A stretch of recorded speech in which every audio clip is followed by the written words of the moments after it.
जहां लखनऊ से देर रात दिल्ली के लिए रवाना हो गई प्रियंका गांधी। आपको बताएं कि 2 दिन का लखनऊ दौरा था उनका और कल पहला दिन ही खत्म हुआ था। इसी बीच बड़ी खबर यह है कि प्रियंका गांधी बाई रोड अचानक लखनऊ से दिल्ली रवाना हो गई और ये साफ नहीं है कि ऐसा क्यों किया उन्होंने। आज कांग्रेस के चिंतन शिविर का दूसरा दिन है जिसमें उन्हें शामिल होना था और इसके लिए वो लखनऊ पहुंची थी। कल एक दिन वो शामिल भी रही, लेकिन आज का दिन वो नहीं शामिल होंगी इस शिविर में, जबकि प्रपोज यही था कि प्रियंका शामिल होंगी। तो देखिए बड़ी खबर, कल रात ही वो बाई रोड लखनऊ से दिल्ली के लिए रवाना हो गई। अचानक ये तय कार्यक्रम नहीं था। तय कार्यक्रम ये था कि 2 दिन का जो चिंतन शिविर चल रहा है लखनऊ में, उसमें प्रियंका की मौजूदगी रहनी थी, उपस्थिति रहनी थी। लेकिन खबर आती है अचानक देर रात कि वो बाई रोड दिल्ली के लिए रवाना हो चुकी हैं। चलिए ज्यादा जानकारी सहयोगी शैलेश से लेते हैं कि आज ये पूरा कार्यक्रम किस तरीके से आगे बढ़ेगा बिना प्रियंका के, जहां प्लानिंग ये थी कि वो आज इस कार्यक्रम में मौजूद रहेंगी। हालांकि क्या अभी स्पष्ट हो पाया कि अचानक प्लान चेंज क्यों हुआ प्रियंका का? शैलेश, देखिए स्नेहा, अभी तक फिलहाल जो कारण है कि अगर बात की जाए तो सामने नहीं आए हैं, लेकिन निश्चित रूप से इस बार का जो प्रियंका गांधी का दौरा रहा वो कई मायनों में प्रत्याशित चीजें हुई हैं। अगर बात करें, कल देखिए उनको आना था नव संकल्प शिविर, इसका नाम था, जो 2 दिन का था, 1 और 2 जून को, और उनको यहाँ पर दोनों दिन रहना था। इसके बाद अगर बात करें तो आज उनकी फ्लाइट थी शाम को लगभग 4:45 बजे की वापसी की, लेकिन अचानक कल देर रात में पता नहीं क्या वजह रही, जो भी रहे कारण, लेकिन अचानक वो कॉल हाउस से बाई रोड रवाना हो गई दिल्ली के लिए। और खास बात ये कि जब वो दिल्ली के लिए जा रही थी तो पार्टी के तमाम जो बड़े नेता, उनमें वो नेता भी शामिल है जो कल प्रियंका गांधी को रिसीव करने एयरपोर्ट पर गए थे। उनको भी जानकारी नहीं थी प्रियंका गांधी के निकलने की, उन्हें भी जानकारी बाद में हुई है। प्रियंका गांधी के लखनऊ से रवाना होने के लगभग 1-1.5 घंटे के बाद जाकर उनको भी जानकारी होती है। तो ये इन स्थितियों में वो यहाँ से रवाना हुई है और ऐसी क्या चीज़ें रही कि बाई रोड उनको रात में अचानक रवाना होना पड़ता है, जो फ्लाइट थी आज की उसको भी छोड़कर। और दूसरी चीज़, आज तमाम लोगों को, जो तमाम डेलीगेशंस थे, उनको वक्त दिया गया था यहाँ पर मुलाकात के लिए। हम इस समय कांग्रेस कार्यालय में ही मौजूद है और आज यहाँ पर सन्नाटा पसरा हुआ है। फिलहाल सुबह का वक्त भी है, लेकिन अगर कल की बात करें तो यहाँ पर तमाम लोगों की जो एंट्री थी वो प्रतिबंधित थी, मीडिया की एंट्री प्रतिबंधित कर दी गई। और जो हमने कहा कि प्रियंका गांधी का दौरा शुरू से प्रत्याशित रहा, तो उसके पीछे देखिए कई वजह है। एक तो ये कि चुनाव, एक तरफ प्रियंका गांधी हमेशा कहती नहीं कि यूपी जो है, बिल्कुल देखिए यहाँ पर आज पार्टी के जो कई पूर्व विधायक थे, पूर्व सांसद थे, उनको मिलने के लिए यहाँ पर वक्त दिया गया था। पार्टी के जो फ्रंटल संगठन है, उनके जो प्रदेश के पदाधिकारी है, उनके साथ कुछ बैठक होनी थी। इसके अलावा कुछ और डेलीगेशंस को वक्त दिलाया था, पार्टी के नेताओं ने, उनसे मुलाकात करनी थी यहाँ पर प्रियंका गांधी को।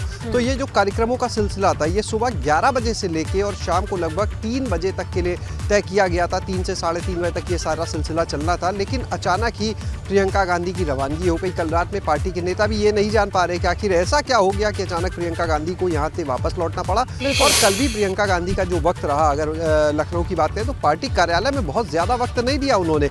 वो यहाँ पर आई और वो भी आई कहाँ से, पीछे के एक दूसरे गेट से, जहाँ से अमूमन वो नहीं आती है, वहाँ से यहाँ पर आई और उसके बाद में अपनी उनका संबोधन हुआ और कुछ ही देर के बाद वो यहाँ से वापस कॉल हाउस के लिए रवाना हो गई। जिस तरह से पहले बैठकों का एक लंबा सिलसिला चलता था चुनाव से पहले, वो चीज़ें कहीं ना कहीं नजर नहीं आई हैं। इसके अलावा भी जो चीज़ें थी, जिस तरह से उनका चाहे अचानक वापस जाना हो, तमाम डेलीगेशंस को वक्त देने के बाद आज बुलाया गया और मुलाकात होनी हो। देखिए इतने लंबे इंतजार के बाद उनकी लखनऊ की तरफ वो आती हैं चुनाव के बाद और 2 दिन के कार्यक्रम से पहले ही लौट जाती हैं, और आज का जो भी तय कार्यक्रम था, जिनसे मुलाकात होनी थी, वो कैसे रीशेड्यूल होगा, ये तमाम चीजें हैं आने वाले वक्त के लिए। नजर आप बनाए रखिएगा। फिलहाल शुक्रिया, ये जानकारी आपने दर्शकों तक पहुंचाई। इससे पहले कल चिंतन शिविर के पहले दिन प्रियंका गांधी के अलावा कांग्रेस विधायक और विधानमंडल दल की नेता आराधना मिश्रा मोना, पार्टी के पूर्व सांसद अखिलेश प्रताप सिंह, अजय राय, नवाब काजिम अली खां और पूर्व सांसद डॉक्टर राजेश मिश्रा मौजूद रहे। इसके अलावा कांग्रेस नेता नसीमुद्दीन सिद्दीकी,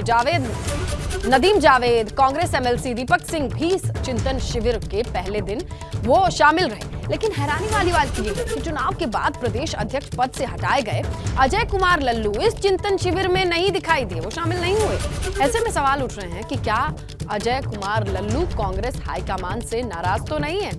आखिर उनकी मौजूदगी भी सुनिश्चित होनी चाहिए थी। जब तमाम बड़े नेताओं को बुलाया गया तो पूर्व प्रदेश अध्यक्ष की भूमिका में रहे थे वो नहीं दिखाई दिए।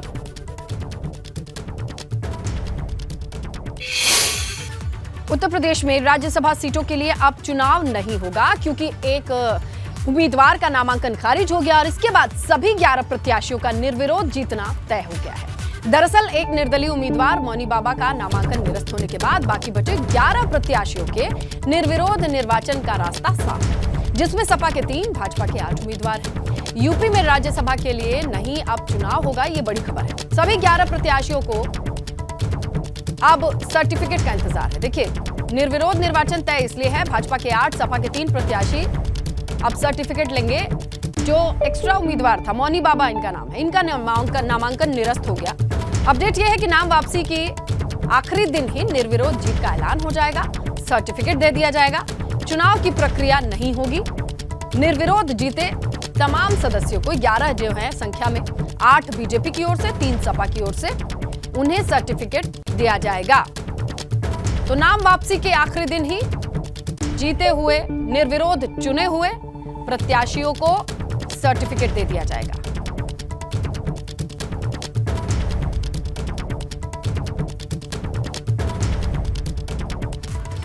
ग्यारह सीट 11 उम्मीदवार, 11 उम्मीदवारों की निर्विरोध जीत का रास्ता साफ। देखिए, एक उम्मीदवार का नामांकन खारिज हुआ और निर्दलीय उम्मीदवार थे मौनी बाबा, इनका नामांकन खारिज हुआ है।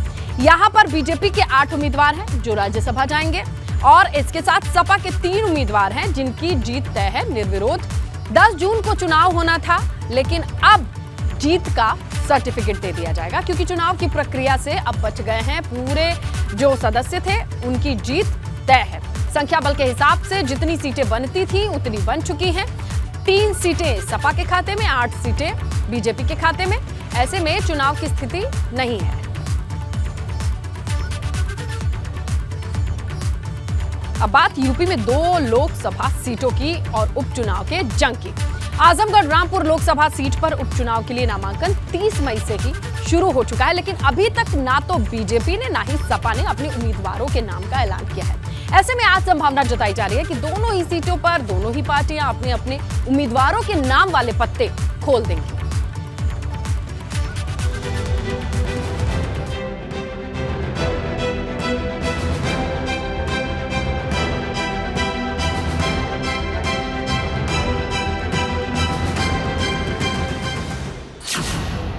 आजमगढ़ रामपुर लोकसभा का रण।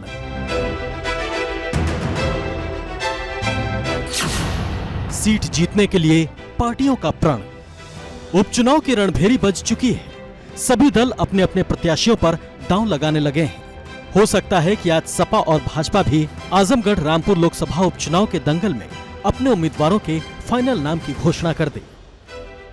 इससे पहले कल बसपा ने आजमगढ़ सीट से शाह आलम उर्फ गुड्डू जमाली पर दांव खेला और उम्मीदवार बनाया है। अब आज वो अपना नामांकन दाखिल करेंगे।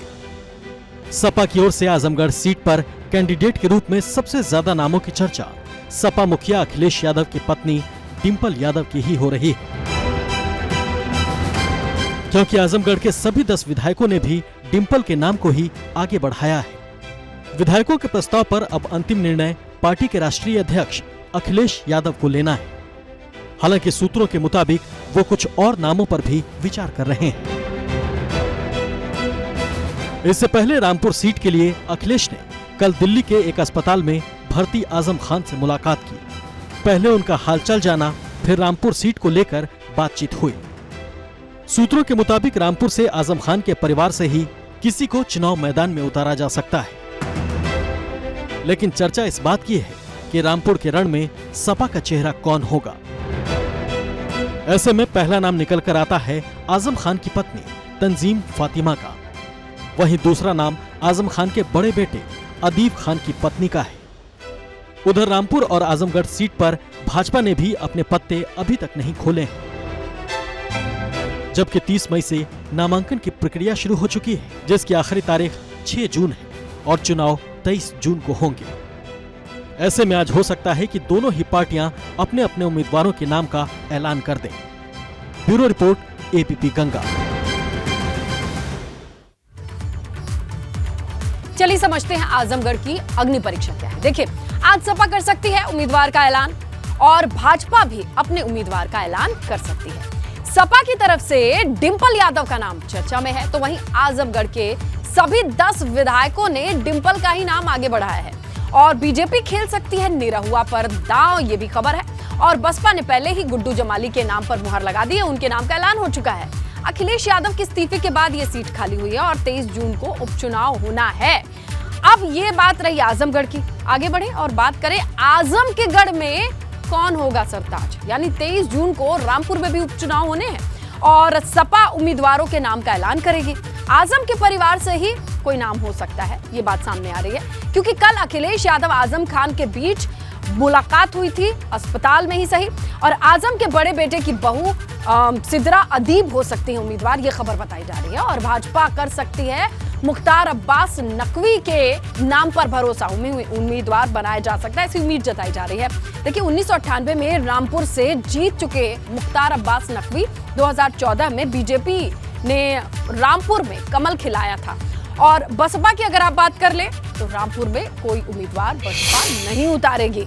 तो ये है, दो तस्वीरों पर दांव खेल सकते हैं अखिलेश यादव, ये खबर आ रही है। तंजीम फातिमा आजम की पत्नी या फिर उन्हीं की बहू सिद्रा अदीब बड़े बेटे की पत्नी है आजम की बहू, और इन दोनों नाम पर चर्चा चल रही है क्योंकि कल मुलाकात भी हो गई है आजम और अखिलेश की। तो ऐसे में बताया जा रहा है कि आजम का गढ़ कहा जाने वाला रामपुर, यहां से उपचुनाव में ये दो चेहरे हो सकते हैं जो सपा की ओर से उम्मीदवार होंगे।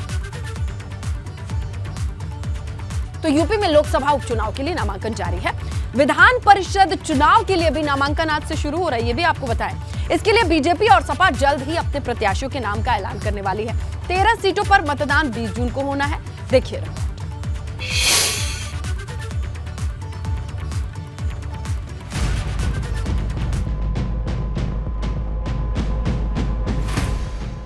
विधान परिषद चुनाव का दंगल,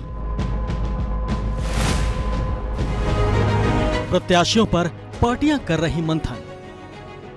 यूपी विधान परिषद चुनाव के लिए होने वाली 13 सीटों पर आज से नामांकन शुरू हो रहा है। सपा और भाजपा फिलहाल प्रत्याशियों पर मंथन कर रही है और हो सकता है कि जल्द ही दोनों ही अपने अपने उम्मीदवारों की घोषणा कर दे।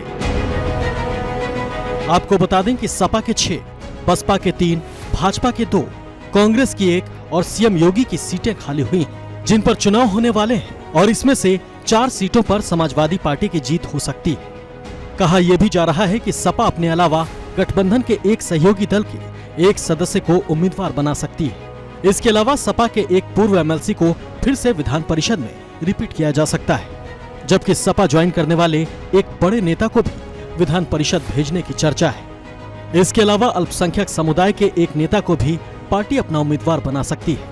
हालांकि सूत्रों के मुताबिक राज्यसभा की तरह विधान परिषद में भी सपा किसी भी यादव समाज के व्यक्ति को उम्मीदवार बनाने के पक्ष में नहीं है। अभी मौजूदा वक्त में विधान परिषद की 100 में से 67 सीटों पर भाजपा काबिज है। वहीं सपा के खाते में महज 17 सीटें बची हैं। जिन 13 सदस्यों का कार्यकाल 6 जुलाई 2022 को खत्म हो रहा है, उसमें से मुख्यमंत्री योगी आदित्यनाथ पहले ही विधानसभा सदस्य चुने जाने के कारण इस्तीफा दे चुके हैं। उप मुख्यमंत्री केशव प्रसाद मौर्य का भी विधान परिषद सदस्य के तौर पर कार्यकाल खत्म हो रहा है। इसके अलावा जगजीवन प्रसाद, बलराम यादव, डॉक्टर कमलेश कुमार पाठक, रणविजय सिंह, राम सुंदर दास निषाद, शत रुद्र प्रकाश, अतर सिंह राव, दिनेश चंद्रा, सुरेश कुमार कश्यप, दीपक सिंह और भूपेंद्र सिंह शामिल हैं। 20 जून को खाली हुई विधान परिषद की 13 सीटों पर चुनाव होंगे, जिसकी नामांकन प्रक्रिया आज से शुरू हो चुकी है, जबकि नामांकन की आखिरी तारीख 9 जून होगी। 10 जून को नामांकन पत्रों की जांच होगी तो 13 जून तक प्रत्याशी अपना नाम वापस ले सकेंगे। वहीं 20 जून को सुबह 9 बजे से शाम 4 बजे तक मतदान होगा। फिर उसी दिन शाम 5 बजे के बाद मतगणना होगी। Bureau report, ABP Ganga. Lucknow से खबर है, जहां तीसरी ग्राउंड ब्रेकिंग सेरेमनी में यूपी सरकार जुटी हुई है और आज तैयारियों पर अधिकारियों के साथ सीएम योगी की फाइनल मीटिंग होनी है। कल ग्राउंड ब्रेकिंग सेरेमनी से पहले आज डिनर का भी एक कार्यक्रम बताया जा रहा है, जहां रात को सीएम आवास पर मंत्रियों मेहमानों का डिनर प्रस्तावित है। कल प्रधानमंत्री Narendra Modi ground breaking ceremony का उद्घाटन करने वाले हैं और उससे पहले आज फाइनल टच पर चर्चा करेंगे सीएम योगी। आपको बताएं, यूपी में निवेश को बढ़ावा देने के लिए ये तीसरी ग्राउंड ब्रेकिंग सेरेमनी है और इसका उद्घाटन पीएम मोदी लखनऊ में करेंगे। कई दिग्गज उद्योगपति की मौजूदगी, भागीदारी होगी। दावा ये किया जा रहा है कि 70,000 70,000 करोड़ से ज्यादा का निवेश प्रस्ताव जमीन पर उतर जाएगा और कल से लखनऊ के इंदिरा गांधी प्रतिष्ठान में होने वाले ग्राउंड ब्रेकिंग सेरेमनी में बड़े निवेश की उम्मीद जताई जा रही है। इसके तहत अडानी समूह, Microsoft India, Reliance industries, Hiranandani group और बिरला ग्रुप, आईटीसी ग्रुप, कई इंटरनेशनल कंपनियों के चेयरमैन, सीईओ, निदेशक शामिल होंगे। इसके साथ ही 70,000 करोड़ से ज्यादा की 1500 परियोजनाओं को शुरू करने की योजना है। तो देखिए, यूपी निवेश को लेकर एक बार फिर से उद्योगपतियों को जुटाने जा रहा है और तीसरे ग्राउंड ब्रेकिंग सेरेमनी की शुरुआत कल से होगी। शिरकत करने के लिए पीएम नरेंद्र मोदी लखनऊ आएंगे। ऐसे में सेरेमनी से पहले सीएम योगी आदित्यनाथ खुद पहुंचे इंदिरा गांधी प्रतिष्ठान, जहां ये सेरेमनी होने जा रही है। ग्राउंड ब्रेकिंग सेरेमनी की तैयारियों को लेकर उन्होंने जायजा लिया। आपको बताएं, करीब इस बार 80,000 करोड़ के निवेश की उम्मीद और अनुमान है। 5 लाख युवाओं को रोजगार मिल पाएगा, दरवाजे खुलेंगे, ऐसी उम्मीद की जा रही है। तीसरी ग्राउंड ब्रेकिंग सेरेमनी है। उत्तर प्रदेश सरकार की योगी 2.0 की ये पहली ग्राउंड ब्रेकिंग सेरेमनी है। तीसरी ग्राउंड ब्रेकिंग सेरेमनी का आयोजन 3 जून को लखनऊ में हो रहा है, इंदिरा गांधी प्रतिष्ठान में हो रहा है। खुद पीएम मोदी इसमें शामिल होंगे इनॉग्रेशन के लिए। और तीसरी ग्राउंड ब्रेकिंग सेरेमनी में 80,224 करोड़ के 14,006 प्रोजेक्ट शामिल किए गए, जिसमें 5 लाख लोगों के लिए रोजगार जनरेट होगा। लिहाजा तैयारियां कैसी हैं, कौन निवेश में हिस्सा लेगा, क्या तस्वीरें हैं, इस रिपोर्ट में देखिए।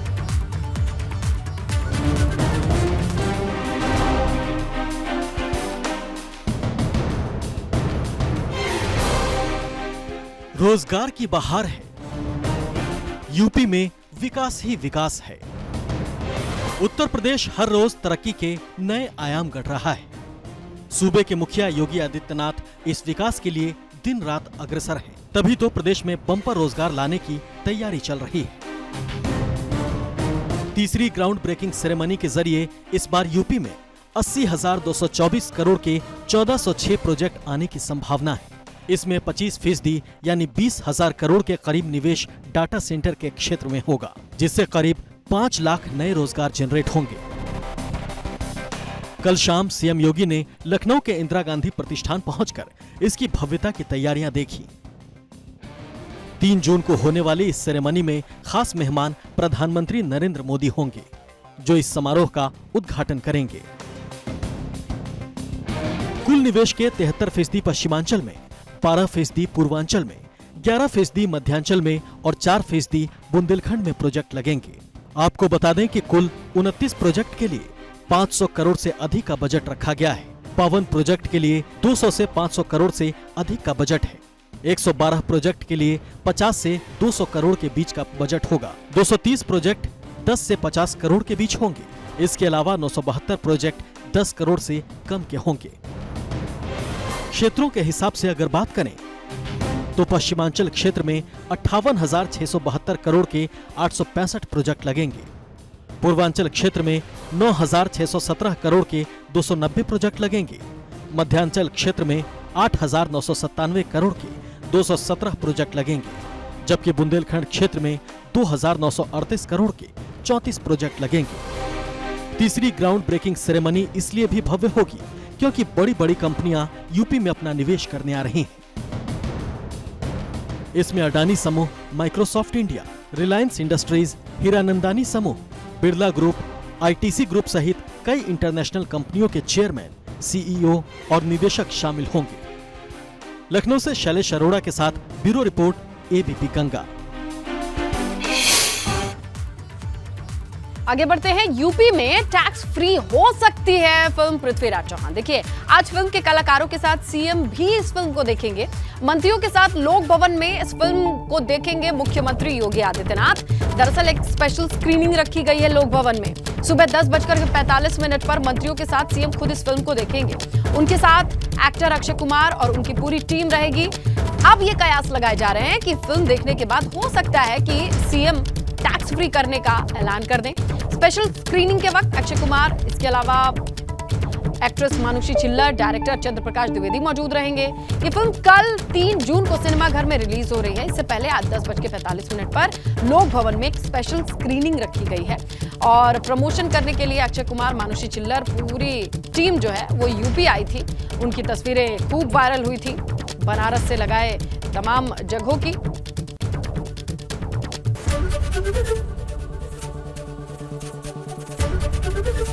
एबीपी गंगा, खबर आपकी, जुबान आपकी।